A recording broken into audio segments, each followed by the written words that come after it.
ஸ்ரீ குருபியோ நமக. அனைவருக்கும் நமஸ்காரம். முருகப்பெருமானை பிரார்த்தித்து தடைகள் நீக்கி நமது பிரார்த்தனைகளை நிறைவேற்றக்கூடிய அதி அற்புதமான ஸ்தோத்திரம் ஸ்கந்த லஹரி பார்க்கலாம். அன்னை பராசக்தியின் அழகு வெள்ளத்தை சௌந்தர்ய லஹரி அப்படின்னு ஆதிசங்கரர் பாடியுள்ளார். லஹரி என்றால் அலை, சௌந்தர்ய லஹரி என்பதற்கு அழகின் அலைகள் அப்படின்னு அன்னை பராசக்தியின் அழகை அலை போல வர்ணித்துள்ளார் ஆதிசங்கரர். இதுவோ ஸ்கந்த லஹரி, கந்த கடவுளின் அழகு, அன்பு, ஆற்றல், அருள், பெருமை என்பதை அலை போல வர்ணிக்கப்பட்டுள்ளது இந்த ஸ்தோத்திரத்தில். இந்த சக்தி வாய்ந்த ஸ்தோத்திரத்தை சொல்ல கேட்க நமது பிரார்த்தனைகள் அனைத்தையும் முருகப்பெருமான் நிறைவேற்றி வைப்பார். நமது கஷ்டங்கள் அனைத்தையும் நிவர்த்தி செய்வார் என்பது நிச்சயம். முருகு என்றால் அழகு, இதுவும் அழகான அலை போன்று நம் மனதிற்கு இதம் தரும் ஒரு ஸ்தோத்திரம். ஸ்தோத்திரத்தை பார்க்கலாம். ஸ்கந்த லஹரி. ஸ்ரீயை பூயா ஸ்ரீமச்சரவண பவத்வம் சிவசுதக பிரிய பிராப்தியை பூயாகா பிரதன கஜவக்த்ரஸ்ய சகஜ த்வயி பிரமுத்ரேகாத் பிரகடவசசா ஸ்தோத்து மனசா மயா ரப்தம் ஸ்தோத்தும் ததிதமனுமன்யஸ்வ பகவன் நிராபாதம் ராஜச்சரதுதித ராகாஹிமகர பிரரூடஜ்யோத்ஸ்னா பாஸ்மிதவதன ஷட்கஸ்த்ரிநயனக புரః प्रादुर्भूय स्फुरतु करुणा पूर्णहृदयः करोतु स्वास्थ्यं वै कमलदलिबिन्दूपमहृदि न लोकेऽन्यं देवं न त जनकृतप्रत्ययविधिं विलोके भीतानां निखिल भयभीतैकशरणं कलौ कालेऽप्यन्तर्हरसि तिमिरं भास्कर इव प्रलुब्धानां भोगेष्वपि निखिल भोगान् वितरसि शिवस्वामिन् देवश्रितकलुषनिःशेषण गुरो भवद्वान्तद्वंसे मिहिरशतकोटि प्रतिभट शिवप्राप्त्यै सम्यक् फलित सदुपाय प्रकटन ध्रुवं त्वत्कारुण्ये कलिरपि कृतीभूत विभवः अशक्तानां कर्मस्वपि निखिल निःश्रेयसकृतौ पशुत्वग्रस्तानां पतिरसि विपाशत्वकलने प्रशस्तानां भूम्नां निधिरसि निरोधा निजशुचाम् अशक्तानां कर्ता जगति धृतशक्तिः किल भवान् रुषार्तानां हर्ता विषयि विषयाणां घटयिता तृषार्तानां काले परममृतवर्षि गण इव मृषाज्ञानार्तानां निखिल विचिकित्सा परिहरो विषग्रस्तानां त्वं सकल भयहर्ता विलससि रसाधिक्यं भक्तैरधिकमधिकं वर्धय विभो प्रसीद त्वं भूयः प्रकटय चिदानन्दलहरीम् असारे संसारे सदसति न लिप्तं मम मनः कुसीदं भूयान्मे कुशलवति निःश्रेयसपते महामोहारण्ये विचरति मनस्तन्निमयन्नहन्तां निःशेषी कुरु करुणया त्वं स्नपय मां महीयो माहात्म्यं तव मननमार्गे स्फुरतु मे महस्तोमाकारे त्वयि मतिजुषे स्यात् क्वनुतमः वलक्षाभं स्निग्धं वदनकमलेभ्यः प्रसृमरं मिलत्कारुण्यार्द्रं मृदितभुवनार्तिस्मितमिदं पुलिन्दापत्यस्य प्रकटपुलकोद्रेकजनकं दलद्दैन्यं केदं हरतु सततं नः सुरगुरो अतीतो ब्रह्मादीन् कृतिमुखकृतः कारणपतीन् क्षितिस्थोऽयं वर्णिर्मरुदसि वियत्तत्त्वमखिलं पतिकृत्याणां त्वं परिणतचिदात्मेक्षणवतां धृतिस्त्वं ध्यातः सन् दिशसि निजसायुज्य पदवीं त्वदात्मा त्वच्चित्तस्त्वदनुभव बुद्धिस्मृतिपतः त्वया व्याप्तं सर्वं जगदिदमशेषं स्थिरचरं सदा योगी साक्षात् भजति तव सारूप्यममलं त्वदायत्तानां किं न हि सुलभमष्टौ च विभवाः कति ब्रह्माणो वा कति कमलनेत्राः कति हराः कति ब्रह्माण्डानां कति च शतकोटिष्वधिकृताः कृताज्ञा सन्तस्ते विविधकृतिरक्षाभृतिकराः अतः सर्वैश्वर्यं तव यदपरिच्छेद्य विभवम् नमस्ते स्कन्दाय त्रिदश परिपालाय महते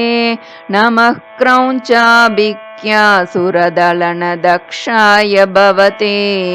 नमः शूरक्रूरत्रिदश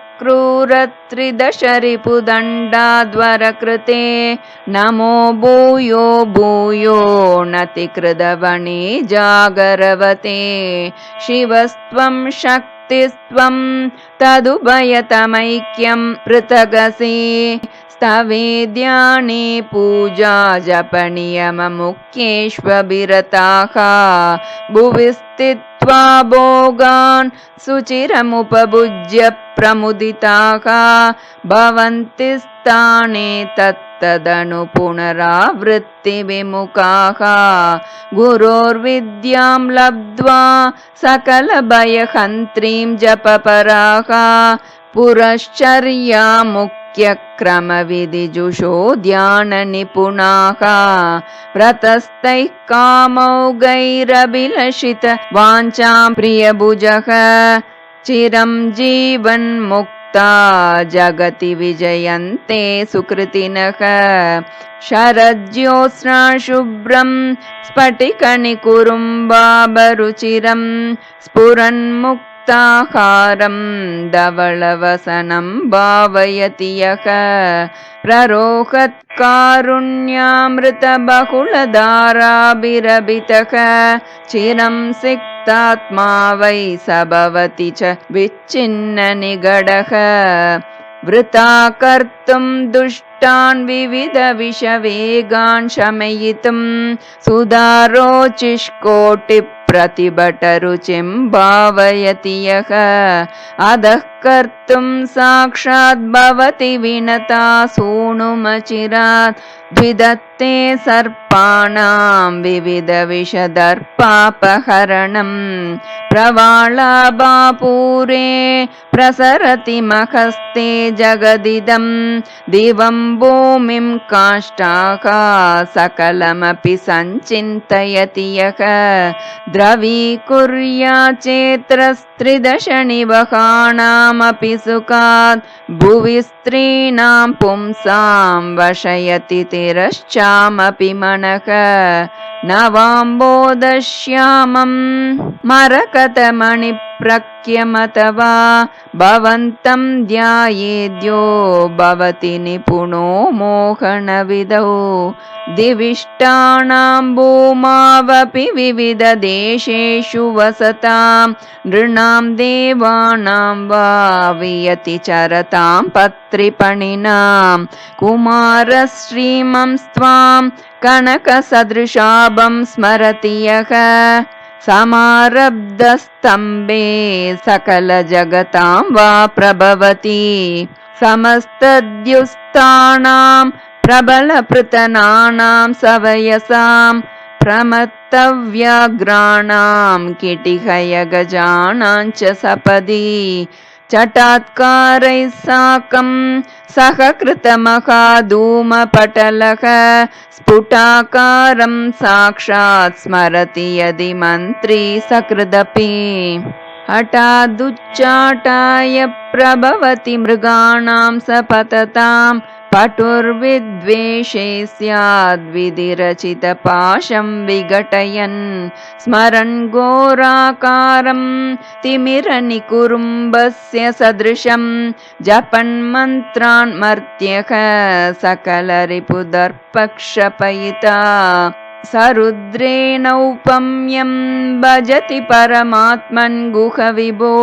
वरिष्ठः साधूनामपि च नितरां त्वद्भजनवान् महाभूतव्याप्तं कलयति च यो ध्याननिपुणः सबूतैः सन्त्यक्तश्रीजगति च योगेन सरसः गुहस्वामिन्नन्तर्दहरयति यस्त्वां तु कलयन् जगन्मायो जीवन् भवति स विमुक्तः पटुमतिः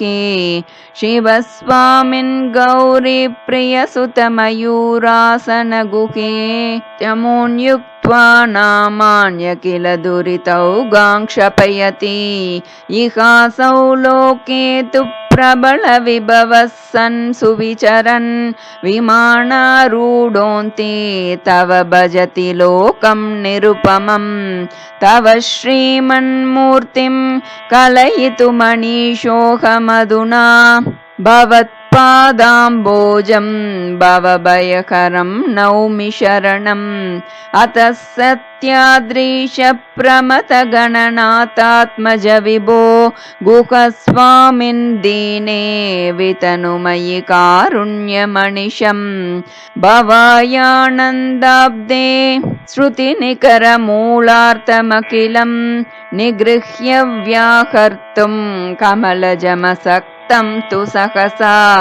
ब्रुवाणस्त्वं स्वामि क्षितिधरपते देशिकगुरो गुहस्वामिन् दीने मयि वितनु कारुण्यमनिशम् अगस्त्यप्रष्टानाममलहृदयाब्जैकनिलयं सकृद्वानद्यातं पदकमलयुग्मं तव मया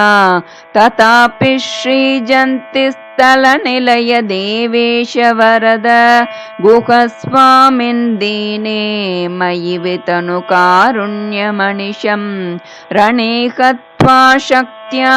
सकलजनुजांस्तारकमुखान् हरिब्रह्मेन्द्राणामपि सुरमुनीनां भुवि नृणां मुदं कुर्वाणः श्रीशिवशिखरिनाथत्वमखिलां गुहस्वामिन् दीने मयि वितनु कारुण्यमनिशम् शरद्राकाजैवातृक विमलषड्वक्त्रविलसद् विषड्बाहो शक्त्या विदलितमहाक्रौञ्चशिखरिन् हृदावास श्रीहल्लकगिरिपते सर्वविदुषां गुहस्वामिन् दीने मयि वितनु कारुण्यमनिशम् महान्तं केकेन्द्रं वरद सहसारुह्य दिविशत् गणानां सर्वेषाम् अभयदमुनीनां च भजताम् बलरातिः कन्यारमण बहुपुण्याचलपते गुहस्वामिन् दीने मयि वितनु कारुण्यमनिशम् महद्ब्रह्मानन्दं परशिवगुरुं सन्ततलसत् तटित्कोटिप्रख्यं सकलदुरितार्तिघ्नममलम् हरिब्रह्मेन्द्रामरगणनमस्कार्य चरणं गुहं श्रीसङ्गीतप्रियमहमन्तर्हृदि भजे। इति श्रीस्कन्दलहरी सम्पूर्णं। श्रीगुरुभ्यो नमः।